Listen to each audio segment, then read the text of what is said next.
todos, estamos ao vivo no Hangout para falarmos sobre um assunto extremamente importante para o nosso país, a aprovação do aborto no Brasil. Estamos hoje fazendo esta experiência, esse bate-papo, esta partilha, para sabermos melhor sobre esse assunto. E estão conosco, pessoas muito queridas e importantes para nos ajudar. Então, está a doutora Liliana, o Ernesto e também o Gustavo, que vão falar para nós nesse dia de hoje. Eu vou ser apenas o mediador. Para quem não me conhece, meu nome é Luiz Antônio e, com muita alegria, fui convidado para participar no dia de hoje. E eu espero colaborar humildemente nesse momento tão importante para o nosso país, esclarecedor, diante da necessidade que nós temos de esclarecer a população pública, principalmente o formador de opinião. Então, ótima noite ao Ernesto, doutora Liliana, ao Gustavo.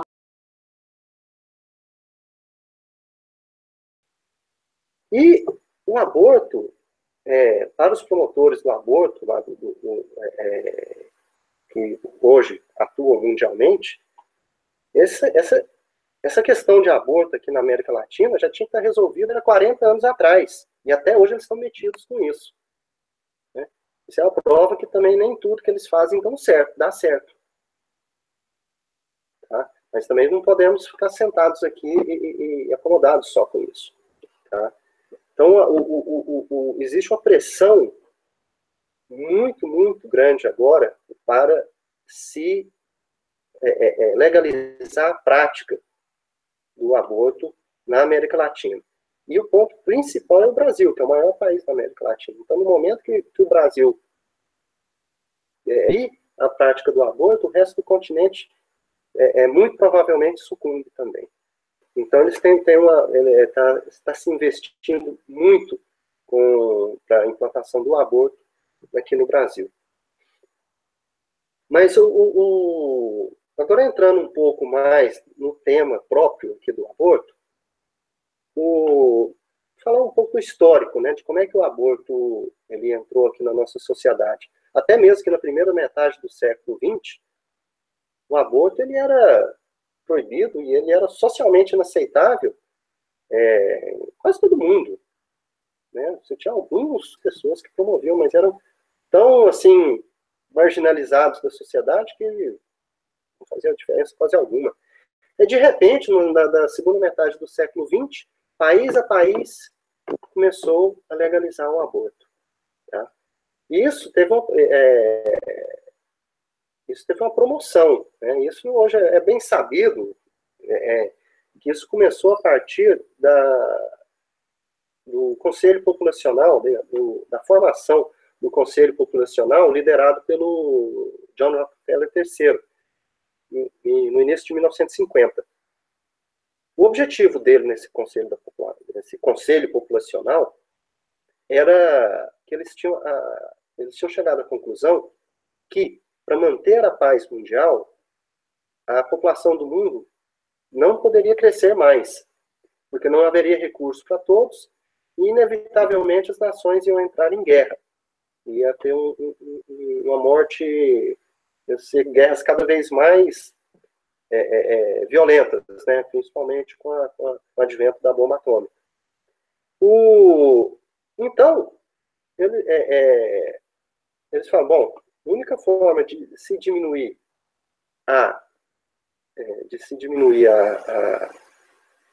o crescimento populacional, a não ser por meio de uma guerra, matando as pessoas, que é um método muito cruel, né, é você não deixar deixar das pessoas nascerem, ou seja, que as pessoas não nasçam. Eles promoveram muitos métodos anticoncepcionais, DIU, depois a pílula, mas eles viram que só isso não bastava, era pouco, até mesmo porque esses métodos são muito ineficazes. Então, eles partiram para a legalização do aborto. Né? Todos conhecem aí o Roe versus Wade. Que a Norma McCorvey acabou de falecer, né? Que era Jane Roe. Sim, mais uma informação. E ela E isso, claro, né, isso não passou no Congresso Nacional deles, isso foi uma decisão jurídica, porque se fosse lá para o Congresso, nunca teria passado uma lei desse tipo. E então, de país a país, se instalou na Europa, né, na América do Norte, se instalou, legalizou o aborto com fins de controle populacional. Mas ainda assim, eles viram que não era suficiente. Né? Ou seja, ainda assim, o mundo, mesmo nesses países, a população estava crescendo. Então, eles chegaram à conclusão que os métodos anticoncepcionais, o provimento da anticoncepção e o aborto não era suficiente para coibir o crescimento populacional para que não houvesse novas guerras. E aí, eles partiram para uma nova política, né, uma nova abordagem do assunto. Era que eles precisavam fazer uma mudança social para que as mulheres não quisessem mais ter filhos. Essa que é a questão. Ou seja, não adiantava só prover o aborto, prover os métodos de anticoncepção, porque as mulheres ainda desejavam ter filhos, muitas delas. E aí eles falam, então nós precisamos fazer uma mudança nas estruturas sociais, uma mudança de mentalidade da sociedade como um todo, para que elas não desejem mais ter filhos. E isso foi desenvolvido mais academicamente no final da década de 70 e 80. Isso foi inaugurado, essa nova política, a partir dos anos 90, né, com a legislação, primeiro na ONU e depois nos países, dos direitos sexuais e reprodutivos das mulheres, entre os quais, é claro, a anticoncepção, a anticoncepção, o aborto e uma série de outros ditos direitos que a mulher teria. Então, esse foi o desenvolvimento. E aqui na América Latina, também houve uma certa mudança nesse sentido. Tá? Então, chegou na década de 90 aqui também, os promotores do aborto, eles tentaram, durante a década de 90, mudar a legislação brasileira para poder legalizar o aborto por meio da legislação. Mas estava dando murro em ponta de faca. Por quê? Porque a população brasileira sabidamente, eles mesmos sabem, eles fazem as pesquisas, ela é majoritariamente, em grande parcela, contra o aborto. Isso a gente vê, você não precisa fazer nenhuma pesquisa, não precisa ser nenhum PhD, é só andar na rua, conversar com as pessoas que você descobre isso. Então eles viram que por meio legislativo não ia ter como inserir legalizar a prática do aborto no Brasil. Tentaram, né? Teve logo no início do governo Lula também, teve um projeto de lei que era para legalizar o aborto até o 9º mês. Tá? Mas lá nas comissões perdeu de 33-0, depois 57-4. Uma derrota acachapadora. Assim, uma derrota total. E aí, né, como esses promotores do aborto, eles podem estar fazendo uma coisa muito ruim, mas uma coisa eles não são, que é burros, absolutamente. São muito inteligentes, muito perspicazes e muito afincos no que eles estão buscando. Então eles mudaram, mais ou menos nos meados da primeira década desse milênio, eles mudaram a tática, a técnica, para não mais mudar a legislação, mas para iniciar uma nova política chamada de redução de danos. Né? Que a redução de danos já que a mulher vai abortar, né, que pelo menos ela não sofra mais do que já está sofrendo com o aborto. essa redução de danos ela foi desenvolvida de uma maneira piloto, experimental, no nosso vizinho austral, no Uruguai, com muito sucesso. Tá? E aí, para falar isso, eu peço o Gustavo para continuar aqui, ele estudou bastante sobre esse assunto, para ele falar mais ou menos como é que foi, quais foram os detalhes, os passos, para que eles saíram de um país que o aborto era proibido, para a legalização do aborto em 2012, se não me engano, né? Ou seja, em cerca de 5 anos, eram de um país que não permitia o aborto para um país que o aborto estava totalmente legalizado. Muito bem. Isso, apenas para ilustrar esse fato, acho que vale a pena a gente fazer um breve comentário aqui do que aconteceu no Uruguai, né? Gustavo, aproveitando aqui a manifestação do Éder. O Éder disse que no Uruguai foi usada a mesma tática para aprovação do aborto que estão tentando aqui no Brasil. Então, o Éder está bem atento aí. Isso, exatamente. Exatamente. Como a gente vai ver, a ideia por trás ela é a mesma. O Brasil teve que dar um segundo passo devido às suas proporções, né? Devido ao Uruguai é um país pequeno, conseguiu. Bom, a gente vai ver, que vamos passando aqui pelo histórico e a gente vai conseguir mostrar um pouco o que aconteceu lá, né? Então, o aborto ele foi implantado no Uruguai inicialmente como um programa que acabou ficando conhecido como iniciativas sanitárias, né? Qual que era a ideia por trás desse programa? Era justamente essa ideia que o Ernesto comentou da redução de danos, né? Ou seja, tudo bem, o aborto é proibido, ele é ilegal, não podemos fazer, né? Mas nós, como médicos, né, nós temos que fornecer os meios para que a mulher possa realizar esse aborto, se ela quiser. Não os meios, né, mas temos que oferecer as informações que ela precisa. E aí, se ela quiser, ela realiza. E também depois a gente tem que ter todo o suporte, todo o aparato necessário para dar o suporte, digamos, né, pós-aborto a essa mulher, né? Ou seja, a ideia é o aborto é proibido, não é legal, mas a gente não vai fazer, mas a gente vai dar todas as informações, todos os instrumentos para quem quiser fazer, e depois de feito a gente vai fazer os procedimentos necessários para terminar com o ato que foi iniciado pela mulher, na sua privacidade, na sua casa, né? Essa é a ideia por trás dessas iniciativas sanitárias no Uruguai.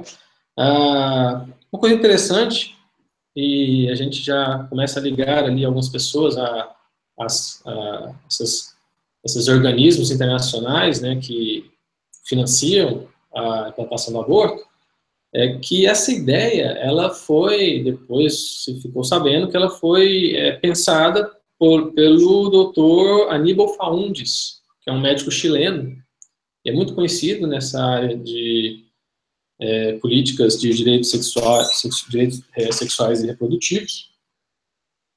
Ele foi professor na Unicamp, se não me engano, atualmente ele é professor emérito na Unicamp, e ele é membro exatamente do Conselho Populacional, que é aquela instituição que o Ernesto comentou, que foi simplesmente um dos grandes marcos na história da cultura da morte, né?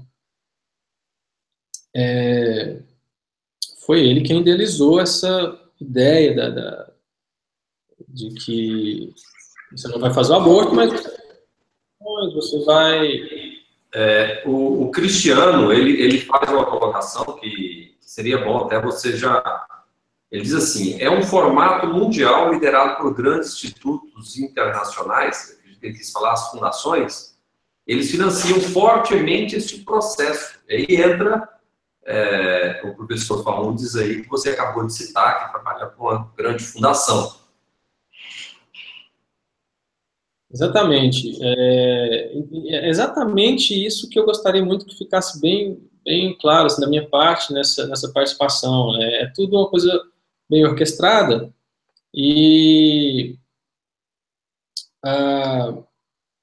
mesmo nos locais onde há uma forte rejeição, esse pessoal não se importa, eles vão lá e dão um jeito de tentar burlar as coisas, interpretar as leis e a gente precisa muito que despertar, né, na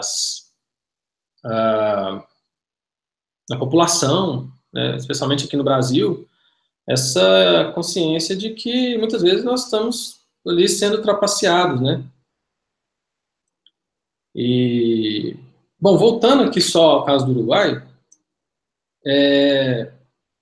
como é que foi que se deu, que se foi inserido, e aqui a gente vai ver esse mesmo padrão se repetindo, né, esse padrão que eu mencionei, como que se foi inserindo esse programa de iniciativas sanitárias lá no Uruguai. Ele começou com uma proposta apresentada por uma equipe de médicos. Um detalhe que eu esqueci de mencionar, o Dr. Aníbal Faundes era muito próximo de um grupo de médicos lá do Hospital Maternidade Pereira Rossell, lá do Uruguai, né? E uma vez que depois se descobriu que ele teve essa ideia, provavelmente foi ele ali nos seus contatos que foi preparando o terreno para que o aborto fosse implantado no Uruguai, através desse hospital, dessa equipe de médicos de lá. Então, essa equipe de médicos dessa maternidade, que é a principal do Uruguai, se eu não me engano, metade dos partos do Uruguai são realizados lá, né? Então, essa equipe de médicos preparou e apresentou para o Ministério da Saúde um protocolo, né, que obrigava os médicos exatamente a darem essas informações para que as mulheres pudessem abortar. Eles não iam fazer o aborto, não iam sequer recomendar, indicar onde ela poderia comprar os medicamentos para fazer aborto, mas eles iam dar as informações, ela ia correr atrás se ela conseguisse aquilo, né? Então, seria mais ou menos assim, a mulher chegava lá no hospital, falava, quero realizar um aborto, e aí o funcionário do hospital diria, tá, você vai ter que fazer isso, vai fazer aquilo, você vai tomar tal medicamento, vai começar a te acontecer isso, você vai se sentir assim, quando acontecer aquilo outro, você vem para cá. Você vem para cá, a gente vai te avaliar, ver como é que tá, e dependendo a gente vai dar início aos procedimentos, né, que depois eles mesmos chamam de pós-aborto, né? Então, essa equipe de médicos apresentou esse protocolo para aprovação do Ministério da Saúde. Veja bem, a aprovação do Ministério da Saúde, né, não foi um projeto de lei para que se pudesse legalizar o aborto pela via legislativa, né? E um outro detalhe muito interessante, esse protocolo foi apresentado no dia 8 de março de 2002, que é exatamente o Dia Internacional da Mulher, né? E teve esse mesmo apelo de ser uma homenagem às mulheres, uma preocupação que eles estavam tendo com as mulheres, né? E apresentaram lá esse protocolo. O que aconteceu foi o seguinte, isso foi meio negligenciado pelo ministro da Saúde, acho que uns 2 ministros da Saúde passaram esse tempo e negligenciaram esse protocolo deles.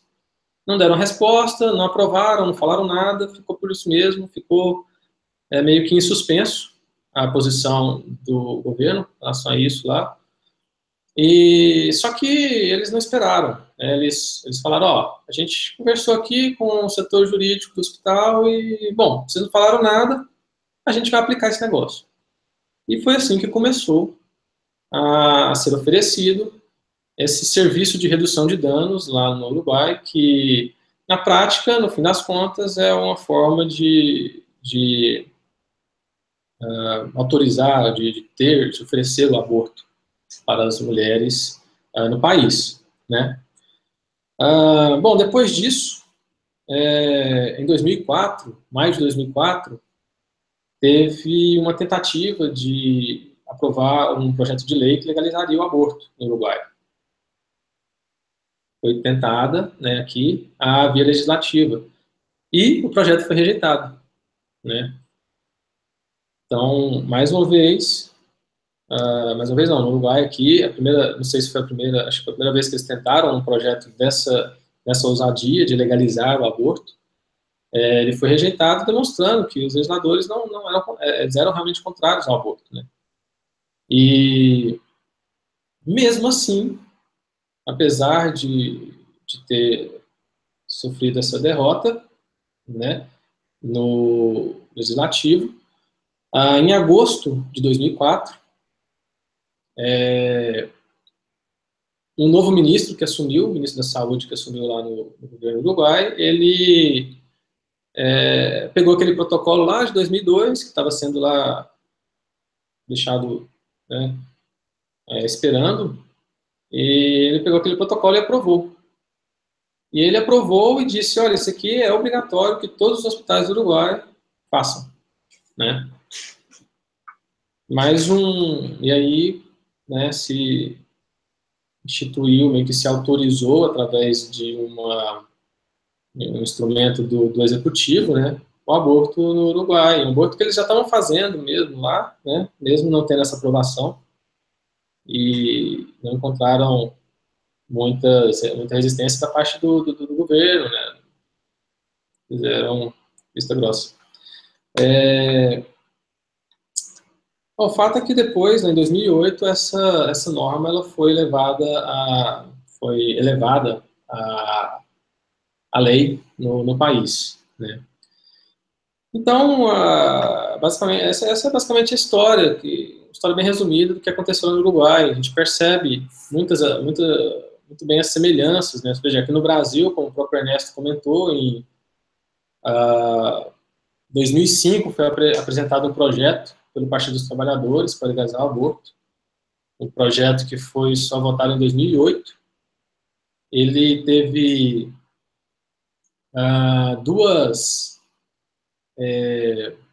foram feitas 2 votações para que ele pudesse seguir os seus trâmites lá nas casas, né, no Congresso, e ele sofreu uma derrota de 37-0 e na segunda votação de 57-4. Né? Mesmo assim, sabendo que a população é contra o aborto, os legisladores são contra o aborto, infelizmente, no ano de 2013, a gente teve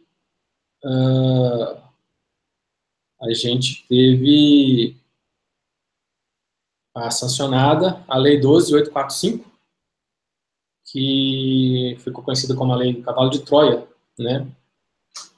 E essa lei é que agora a gente... Então, ela não teve muita aplicação, porém, agora, com esse projeto de lei 7371, né, ele pode vir a complementar essa lei. Eu quero aproveitar a pergunta aqui da Andresa, até para chamar a participação da doutora Liliana.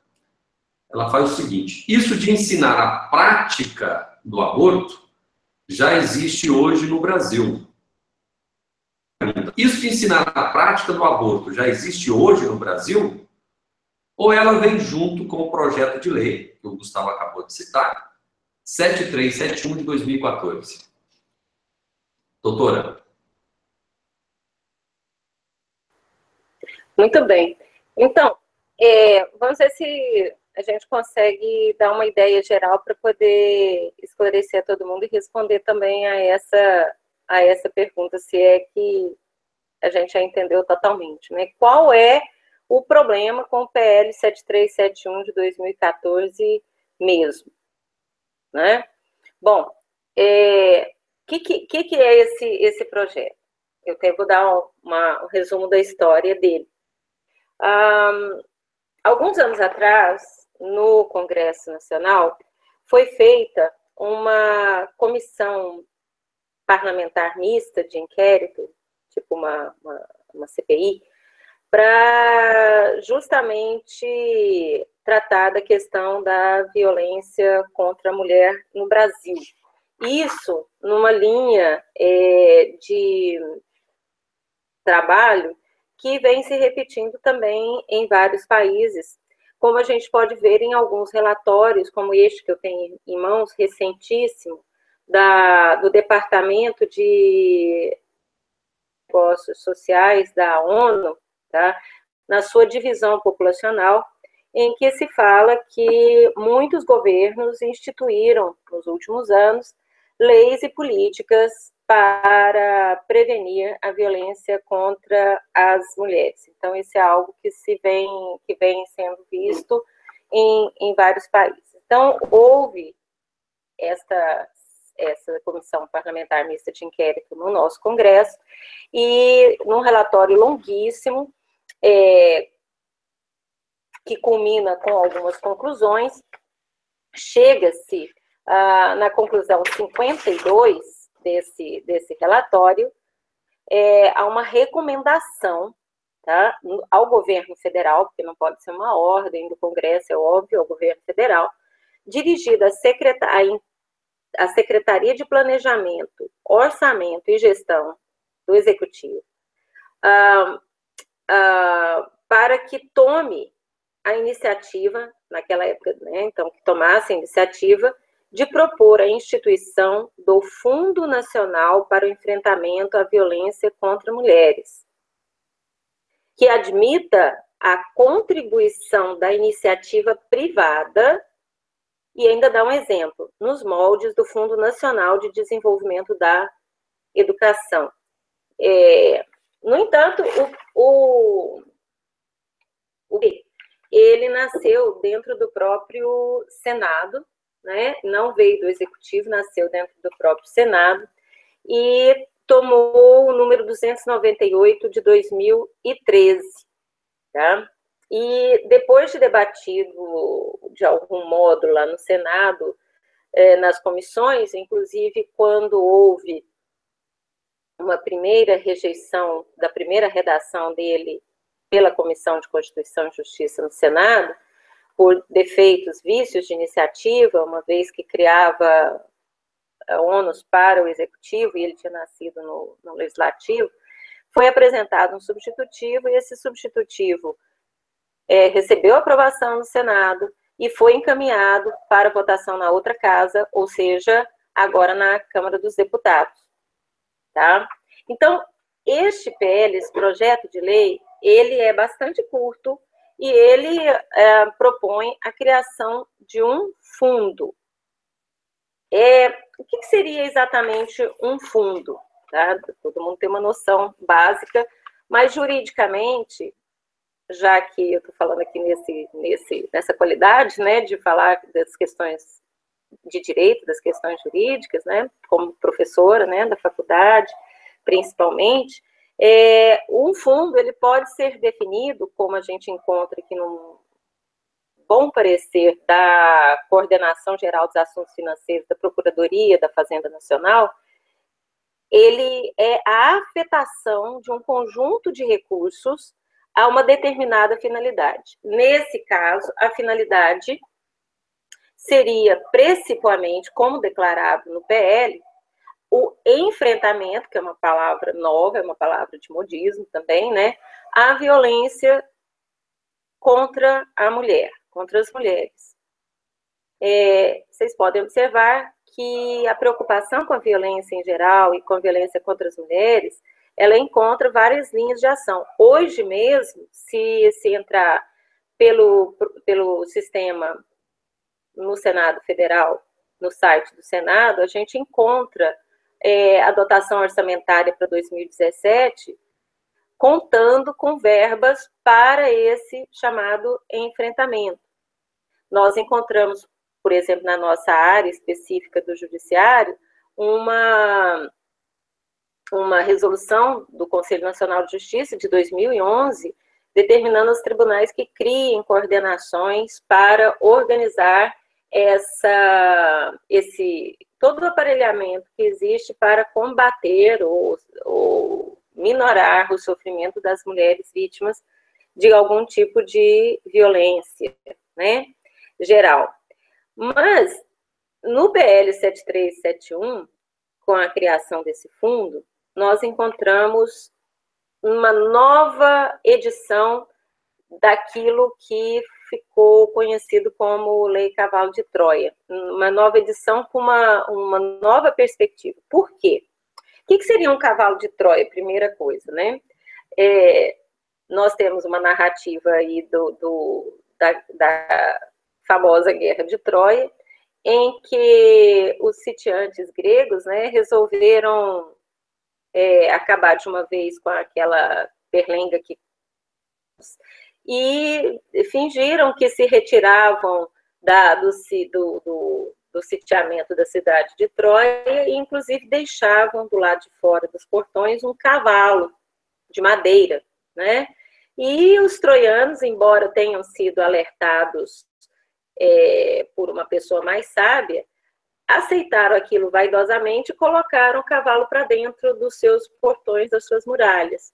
Acontece que no bojo do cavalo, que era oco, né, estava um grupo de soldados que saíram do cavalo à noite e abriram os portões para que os demais gregos pudessem invadir e destruir a cidade, não sobrando pedra sobre pedra, né, e massacrando todos os habitantes. Então, por isso que a gente vê as pessoas chamando essas tentativas, essas leis de cavalo de Troia, porque no bojo delas tem alguma coisa insuspeita, né?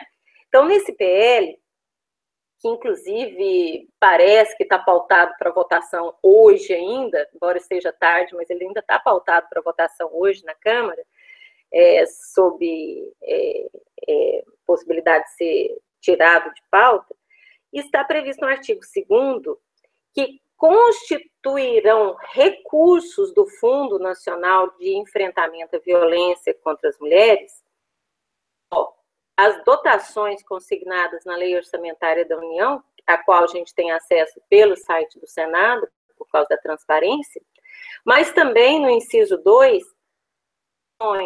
as contribuições em dinheiro, os valores, os bens móveis e imóveis que venham a ser recebidos de organismos ou entidades nacionais, internacionais ou estrangeiras, bem como de pessoas físicas ou jurídicas nacionais, internacionais ou estrangeiras. Bom, que mal há nisso em si? Bom, nós podemos discutir vários pontos de receber verbas de organismos internacionais, inclusive porque, como até o Ernesto mencionou, e está documentado nesse livro aqui, que não sei se vai dar para ver, mas ele se chama Fundações e Política Pública, de uma acadêmica norte-americana, Joan Roloffs. Está bem documentado aqui, em outras obras também, como ela diz na página 163, por exemplo, que fundações privadas estão profundamente envolvidas em cofundar, em dar fundos em conjunto para organizações estrangeiras que também recebem fundos governamentais. E ela dá os exemplos. Livro da editora Sunny Press, e a gente encontra ele para comprar. Então, tem vários aspectos que a gente podia discutir. Mas o principal aspecto aqui é que a destinação desses fundos, desses recursos que viriam de entidades privadas para um fundo público, um fundo de natureza contábil. Fica aí a dica para os juristas, doutrinadores e para os alunos que quiserem fazer seus textos. Um pouco esperar. Justamente a questão de que fundos no Brasil, eles ainda têm pouca doutrina, né, a respeito deles, muito pouca doutrina a respeito deles. E esses recursos, segundo o artigo 3º, eles seriam destinados, então, para várias coisas. Uma delas, tá, é a implantação, reforma, manutenção, ampliação e aprimoramento dos serviços previstos na Política Nacional de Enfrentamento à Violência contra as Mulheres. Então, o que acontece? Você tem uma lei, há uma política que é algo que não é, digamos assim, fixo em lei, permanentemente fixo em lei. Onde é que nós encontramos referências para sabermos o que seriam esses serviços e equipamentos? Ora, tanto na Lei 12.845 de 2013, a qual Gustavo se referiu, que é a chamada Lei Cavalo de Troia, que fala em profilaxia da gravidez, que dá uma definição absolutamente nova, inovadora, no sentido de desconhecida da nossa doutrina jurídica para a violência sexual, tá? Lembrando que o Código Penal, quando ele protege o que se passou a chamar de uns anos para cá de liberdade sexual, antigamente era chamado de dignidade, mas de liberdade sexual, ele cria crime, tipifica o que se chama de estupro. E tanto a Política Nacional de Enfrentamento à Violência contra Mulheres, quanto o Pacto Nacional também de Enfrentamento e a Lei 2.845, desbordam dos conceitos já consagrados e conhecidos e discutidos pelos doutrinadores e juristas no Brasil há muitos anos, para uma nova definição do que seria violência sexual, que passa a abarcar coisas e condutas que muito discutivelmente se encaixariam na concepção de estupro, tá? Então, para eu entender para que seriam destinados esses fundos, eu teria que conhecer o teor da Lei 2.845, que fala, inclusive, nessa profilaxia da gravidez, que seria um atendimento pós-violência sexual. Eu teria que ter um conhecimento, por exemplo, da política de enfrentamento à violência contra as mulheres, que faz uma referência ao pacto, que, por sua vez, prevê a implantação do abortamento legal em caso de violência sexual e omite a palavra estupro, tá? E lembrando também, o Código Penal nosso,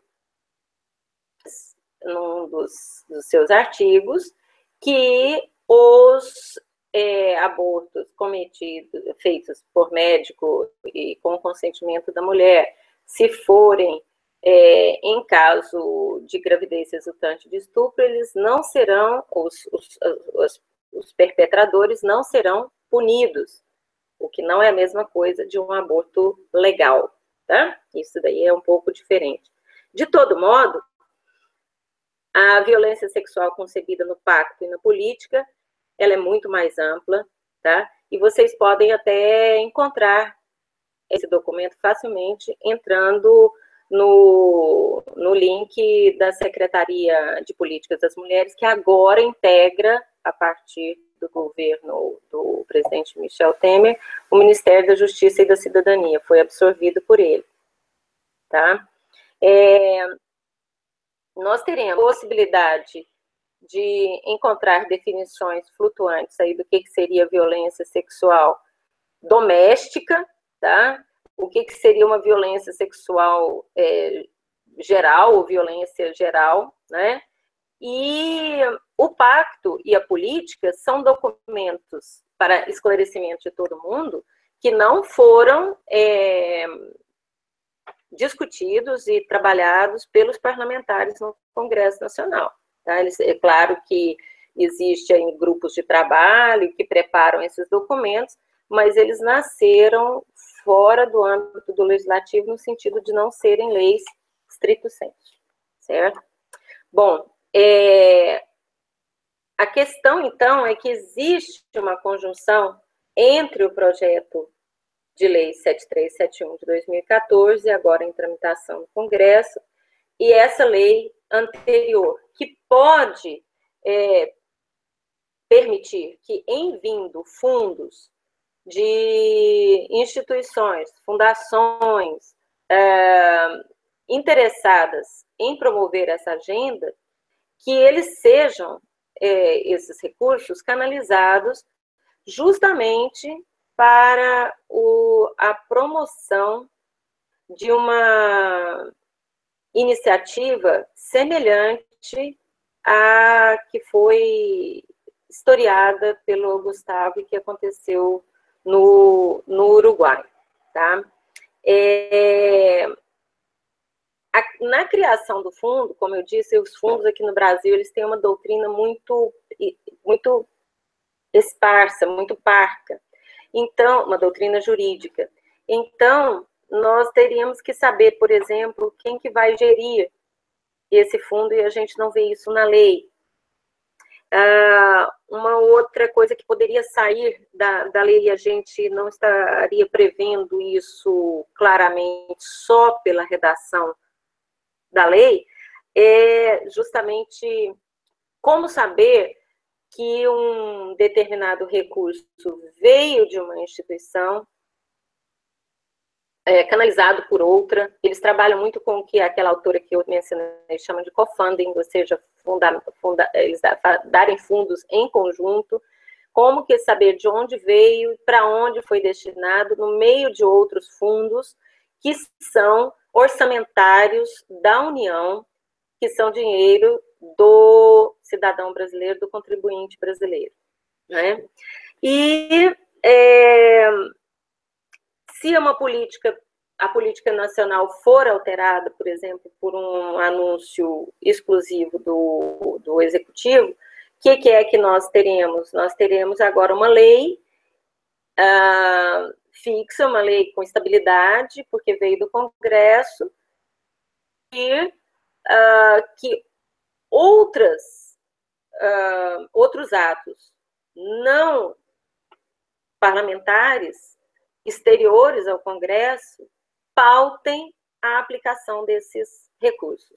Então, essas são as nossas preocupações nas vésperas aí do Dia Internacional da Mulher, uma vez que, se por acaso essas circunstâncias se concretizarem, nós teremos não um presente, uma homenagem às mulheres, mas um desserviço a todas nós, eu acredito. O Marcelo, não, teve alguém aqui, deixa eu ver aqui, ele, foi o Marcelo mesmo, ele disse que o Rodrigo Maia coloca em pauta todos os dias o projeto de lei. Então, não será uma batalha fácil. O que nós podemos fazer, então? Aí eu estendo a pergunta também ao Ernesto, à doutora Liana e ao próprio Gustavo, diante desse desafio momentâneo, ou seja, urgentíssimo, e também podemos falar um pouco o que poderíamos fazer a médio e longo prazo. Bom, Luiz, deixa eu... primeira coisa, a gente tem que conhecer, vamos falar aqui do caso específico aqui desse projeto de lei. A gente tem que conhecer onde é que está a malícia dele, tá? Então, vou explicar aqui, pormenorizadamente, esse vídeo aqui depois, acho que vai estar disponível, vocês podem revê-lo. Vou tentar também colocar dentro dos comentários aqui depois os links. Então, vamos lá. Esse projeto de lei 7371, ele prevê a criação de um fundo que pode receber dinheiro de qualquer organização, de qualquer lugar do mundo, tá? Para colocar em prática as ações descritas na política nacional de enfrentamento à violência em mulheres. Essa política, tá, é um documento, se não me engano, de 40 páginas, que está no site da Secretaria de Políticas para Mulheres, www.spm.gov.br. Então, lá você busca, lá pode buscar esse documento. Tá? Está na política Nacional para o Enfrentamento à Violência Sexual. Nesse documento está descrito em 2 pontos o que é a violência sexual. Existe lá a violência doméstica, e tem vários subitens, e tem lá a violência sexual. E depois tem o item solto, que é apenas violência sexual. E lá, a violência sexual é menos ainda do que o ato sexual não consentido. Lá diz que até mesmo um gesto, uma palavra dirigida à mulher é uma violência sexual. Tá? Pois entram lá e leem vocês mesmos. Vocês vão ver. O parágrafo é grande, é muita coisa que é violência sexual. Mas lá está descrito isso. Bom, só que lá nessa política, nesse documento, lá na página 22, se não me engano, deixa eu pegar aqui, exatamente, na página 22, está descrito que as ações detalhadas e metas dessas políticas estão descritas em um outro documento. Tá? Ou seja, então, primeira coisa, a gente tem a lei, Projeto de Lei 7371, faz referência à política, a um documento de política nacional de enfrentamento à violência de mulheres. Esse documento das políticas, tá, faz referência, ou seja, diz, essas aqui são as políticas. Agora, as metas e as ações estão em outro documento, chamado Pacto Nacional de Enfrentamento à Violência contra Mulheres. É um documento no qual os estados e os municípios assinam, tá, para que eles se comprometem em aplicar todas essas políticas. Bom, nesse documento lá do pacto, ele é dividido em eixos de ações. Então, tem um eixo de ações das mulheres que sofreram agressão, não podem voltar para casa, têm que ser abrigadas. Tem um eixo para educação e assim por diante. Bom, existe um eixo 2. No eixo 2, ação número 2, item D, está escrito: contribuir para a ampliação dos serviços especializados a mulheres e adolescentes vítimas de abortamento sexual. Abre parênteses. Abortamento legal, fecha parênteses. Certo? Então, está escrito lá. Ou seja, uma das ações, um dos comprometimentos é ampliação dos serviços especializados às mulheres e adolescentes vítimas de violência sexual. Abortamento legal. Você parece que não tem nenhum outro, né? Ou seja, sofreu violência, já vai abortando. Isso é até estranho. Mas tudo bem. Ação 1, item B. Garantia do abortamento legal para mulheres em situação de violência sexual. Ou seja, então tem um, contribuir para a ampliação. E o outro é garantia do abortamento legal para mulheres em situação de violência sexual. Isso está lá no pacto.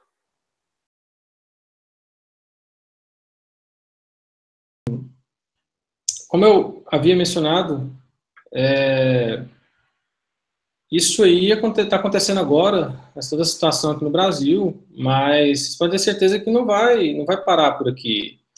Dependendo do resultado, sendo favorável a eles ou não, ainda vai continuar. Eles não, a gente consegue até perceber isso em outros países, né, que a sanha desse pessoal, elas não têm um limite, né? Assim, você pega, por exemplo, a Suécia, que é o segundo país que mais realiza abortos na União Europeia, né, onde as mulheres mais realizam aborto, ele é amplamente aprovado lá. A gente já viu há algum tempo atrás o caso de enfermeiras onde já não podem nem sequer se objetar a fazer o aborto, elas são obrigadas, elas perdem os seus empregos, né, se optarem por não realizarem essa prática. Então, por isso que acho que é muito importante a gente conhecer, como a Ernesto falou, muito profundamente sobre essas questões, sobre esses temas, para a gente já aplicar agora imediatamente no que está acontecendo no Brasil, sim, mas também para o que há de vir aí, depois que tudo isso passar.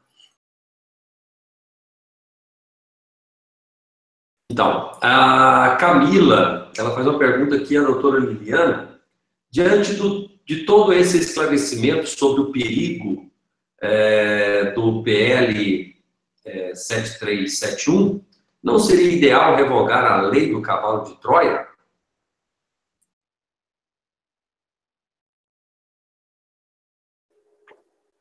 Bom, essa é uma possibilidade concreta.